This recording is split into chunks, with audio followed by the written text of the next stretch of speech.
Hello everyone, good morning. তো সবাই কেমন আছো? আশা করছি খুব খুব ভালো আছো, সুস্থ আছো। আর আমিও ভীষণ ভালো আছি। তো তোমাদের সাথে আবার একটা ছোট্ট মিনি ব্লগ নিয়ে চলে এসেছি, যদিও একটু বড় হবে। তো ভালো লাগলে অবশ্যই লাইক কমেন্ট শেয়ার করো, সেটা প্রথমেই বলে দিচ্ছি।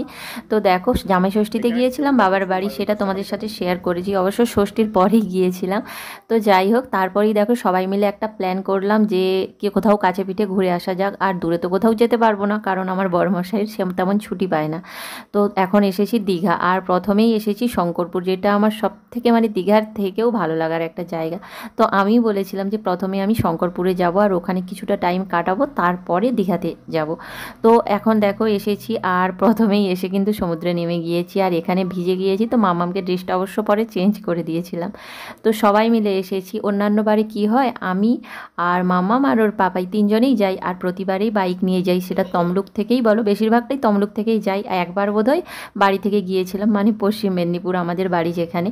তো যাই হোক, এবারে এসেছি কিন্তু বাবার বাড়ি থেকে। তো বেশিক্ষণ টাইম কাটাইনি অবশ্য শঙ্করপুরে, একটুখানি টাইম কাটিয়ে দেখো এখন মেরিন ড্রাইভ ধরে সোজা চলে গিয়েছি পুরনো দীঘাতে, যেটাকে ওল্ড দীঘা বলে।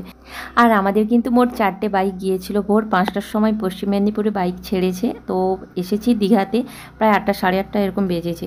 তো মোট 4টে বাইকে 8জন মিলে এসেছি মামামকে নিয়ে। এখন দেখো শঙ্করপুরের মেরিন ড্রাইভ ধরে সোজা কিন্তু পুরনো দীঘাতে গিয়েছি, আর ওখানে একটু ব্রেকফাস্ট করে তারপরে নিউ দীঘাতে গিয়েছি। আর নিউ দীঘাতেই হোটেলটা বুক করেছি, কারণ পুরনো দীঘাতে থাকার ইচ্ছে থাকলেও কিছু করার নেই, ওখানে আমরা হোটেল পাইনি। তো নিউ দীঘাতে যদিও পেয়েছি, 2টো রুম পেয়েছি, আর হাই রেট, ভীষণ ভীষণ হাই রেটেই রুমগুলো নিতে হয়েছে। তো দেখো এখন একটু কিছুক্ষণ টাইম কাটিয়ে এখানে খাওয়া দাওয়া করে তারপরে ওখানে যাব।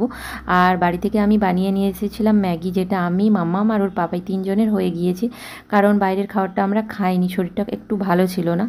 আর ওরা খেয়েছিল ঘুগনি মুড়ি চপ। তো এটা খেয়েই আমরা এখন হোটেলে একটু রেস্ট নিয়েছি, তারপরে সোজা সমুদ্রে গিয়েছি। তো আমার এমন ভিডিওগুলো দেখতে তোমাদের কেমন লাগে বলো, যদি ভালো লেগে থাকে অবশ্যই অবশ্যই প্লিজ লাইক কমেন্ট শেয়ার করে দিও, আর কমেন্ট কিন্তু অবশ্যই করো। তো চলো, তোমরা ভালো থেকো, সুস্থ থেকো, আর এরকম নতুন নতুন ভিডিও দেখতে থাকো, আর আমার পাশে থেকো, একটু একটু সাপোর্ট করো।